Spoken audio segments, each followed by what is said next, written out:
এরে মুসলমান, কি জিনিস চলে যাওয়ার কারণে ছেলে মেয়েরা সন্তানেরা স্ত্রী সকলেই আপনার ভয় পাইতেছে।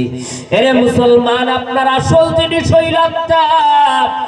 আজকে আমাদের ওই যে আত্মার খোরাক আল্লাহ তাআলা জিকির করতেও আমাদের মনে চাই না। এরে নবীর উম্মতের দল, এই জিনিসটা হইল তো আপনার আমার জন্য প্যাকেট।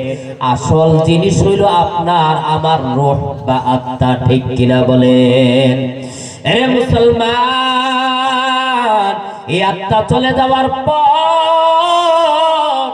আপনার হাত আছে, হাত আর কাজ করে না, পা আছে হাঁটার ক্ষমতা নাই, কান আছে শোনার ক্ষমতা নাই, চোখ আছে দেখার ক্ষমতা নাই, জিহ্বা আছে জবান আছে বলার আর ক্ষমতা নাই।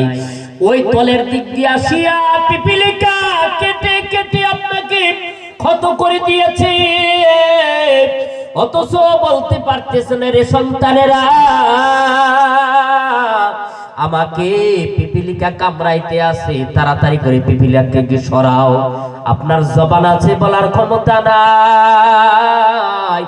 এরে মুসলমান, আজকে দুনিয়ার মধ্যে সেই সব গুলি আমরা আপন মনে করতেছি, কিন্তু যে আল্লাহ আমার আপন, রাসূল আপনার আমার আপন, তাদেরকে ভুলে গেছি, ঠিক কিনা বলেন?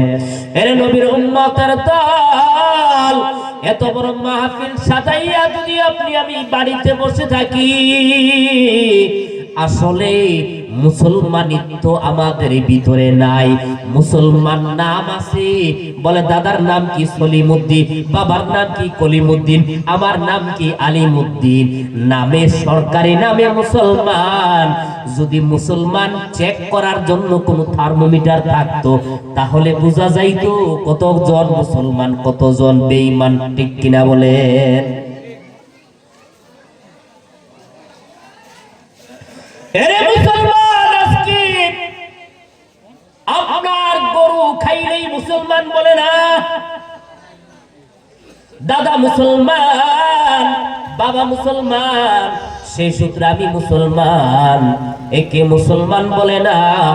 আল্লাহ তাআলা বলেন, ইয়া আইয়ুহাল্লাযীনা আমানুত্তাকুল্লাহা হাক্কা তুকাতিহি ওয়া লা